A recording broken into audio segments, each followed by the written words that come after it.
우리 저 안부분야도 영어 모르면 간첩이다 그러는데 간첩도 영어 난다 그래요. 경공사도 잘 알고 있습니다. 네, 안녕하세요. 유입니다. 의원님께서 과찬의 말씀을 또 과찬의 말씀에 몸을 떨고 있고요. 오늘 이렇게 훌륭한 자리 불러주셔서 감사하고요. 너무 아주 유익한 말씀 많이 들었습니다.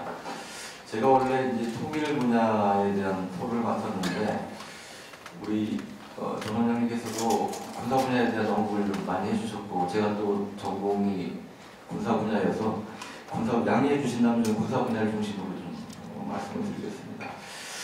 우선 좀 총론적인 말씀 하나 좀 드리고 싶은데 앞서 우리 중요한 김태형 장관님, 한 의원님, 홍 교수님 지적을 해주셨지만 지금 군의 모습을 보면 정말 우려스럽습니다. 그 무기를 많이 도입을 한다고 해도 결국 중요한 건 사람인데 이 군을 구성하고 있는 사람들이 흔들리고 무너지고 이런 것들이 느껴진단 말이죠. 그리고 군의 어떤 핵심 가치를 외부에서 흔들고 특히 뭐 정부의 핵심 자리를 차지하고 계신 분들까지 나서서 이제 군의 핵심 가치를 흔들고 또 군은 군대로 이 핵심 가치를 지키기 이런 노력이 사실은 좀 굉장히 미흡한 점이 있습니다. 그런 점에서 상당히 좀 고려가 되는 그런 점이 있다는 점을 좀 말씀을 드리고 싶고요. 두 번째로 비핵화 관련해서 저는 본질적인 의문을 갖고 있습니다. 그러니까 뭐 결국은 김정은도 뭐 비핵화를 할 수밖에 없지 않겠냐 이런 낙관론도 있죠. 경제 문제 등등 해서 이런 비관론자에 좀 가까운 편인데 그 이유는 우선 북한을 따져보면 여러분들이 김정은이라면 핵을 정말 100% 비핵화 포기하시겠습니까? 제가 김정은이라면 절대 안 합니다. 저 같으면 안 할 것 같아요. 비핵화하는 그 제스처는 하겠지만 할 수 있지만 결국 몇 개라도 뭐 핵무기나 핵물질 같은 것들 그 다음에 인력 이런 거는 결국 남겨두고 싶지 않겠느냐 그런 면에서 좀 회의가 있고요. 두 번째로 우리 남쪽 문제입니다. 이 정부는 완전한 비핵화를 계속 대통령부터 이제 강조를 하고 계신데 정말 하는 행태를 보면 정말 북한을 완전한 비핵화 시키려는 의지가 있으신지 그렇게 좀 의심스러운 대목들이 있단 말이죠. 사회일각에서는 이런 얘기를 합니다. 북한이 정말 우리 동포인 우리한테 핵을 쓰겠느냐, 핵무기를 쓰겠느냐 이런 얘기를 하신 분도 있죠. 저는 지금 정부 핵심부에도 그런 생각을 가지신 분이 있다는 일각의 우려를 제가 듣고 있고 저는 정말 그게 사실이 아니길 바랍니다. 그런데 만약에 그게 사실이라면 북한을 100% 비핵화할 필요 없죠. 뭐 우리한테 핵무기 쓸 일이 없는데 뭐하러 비핵화를 해달입니까? 지금 가장 본질적으로 핵심적인 문제로 한계라고 생각합니다. 그래서 이제 그런 점을 우리가 좀 생각을 해볼 필요가 있다고 하고요. 이제 좀 강론으로 들어가서 이제 군사비에 대해서 우리 한 의원님 그리고 정 원장님께서 지적을 해주셨는데 저는 이번 군사비에 있어서 뭐 비금지 구역이나 여러 가지 NLL 문제 얘기하지만 그것도 문제지만 그 가장 큰 문제 중에 하나는 매너도 있습니다. 그 제일 큰 독점조항이 뭐가 있냐면 대규모 군사훈련, 전력 증강, 무력 증강이라고 했죠. 이런 것 등등에 대해서 남북군사공동위원회에서 협의한다고 되어 있어요. 그러니까 지금 벌써 북한이 이거를 빌미로 해서 계속 트집 잡고 있지 않습니까? 한미연합훈련은 물론이고 우리 국자훈련은 호국훈련도 트집 잡고 하고 있고 또 하나 우리 공중급익이라든지 이런 전력 증가 관련해서 트집을 잡고 있습니다. 아마 앞으로 이 조항을 근거로 해서 북한이 계속 우리 어떤 방어 무기에 관련된 전력 증강조차도 문제 삼을 가능성이 좀 매우 많다고 봅니다. 그래서 이런 것들 문제. 또 하나는 뭐 앞서 지적을 해주셨지만 가장 기본적인 조건이 상호 신뢰고 검증이죠. 근데 검증과 관련된 부분, 이 GP 파괴, 철수와 관련된 검증 문제도 계속 제기가 되고 그러는데 이런 것들 그리고 뭐 지적해 주셨지만 핵무기도 이제 비대칭별에 빠져있다는 문제 그런 것들이 우리가 좀 지적을 할 수 있다고 보고요. 우리 저는 또 안타까운 것 중에 하나가 북한이 계속 해킹하지 않습니까?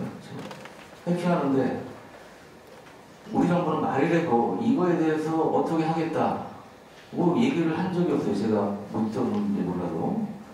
근데 이거 정말 좀 웃기는 일이라고 생각하는데 북한의 예를 들어 해안포를 NLL 남쪽 바다에 썼어요.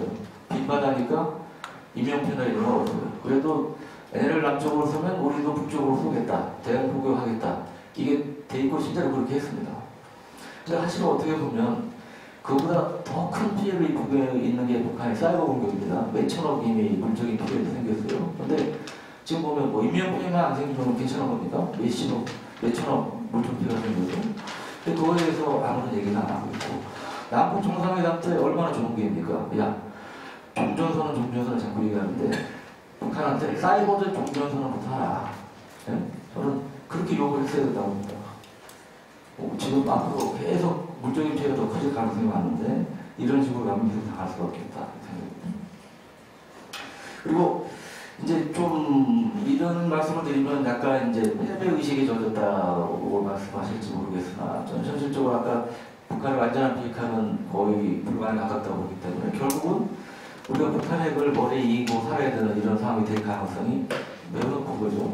그러면 그에 따른 우리가 이제 생존 전략을 마련해야 되는데 저 개인적으로는 우리가 뭐 핵무장을 똑같이 할 수는 없기 때문에 일본처럼 마음만 먹으면 핵무기를 만들 수 있는 뉴클리어 옵션을 갖는 게 바로 직하다고 봅니다. 근데 지금 정부가 뭐 원자력도 안 하겠다는 정부가 뭐 뉴클리어 옵션 전략을 택하려는 난무하죠. 그래서 현실적으로 기대하기 어렵다는 게 정말 안타까운 현실이지만 저는 개인적으로 이제 그런 전략을 좀 가져야 되는 거 아닌가 그런 생각이 들고요. 북한이 지난 1년간 김정은과 북한의 행태를 보면 저는 점점 북한의 완전한 비핵화에 대해서 비관론이 더 설득력을 얻을 수밖에 없다 이런 생각이 들고요.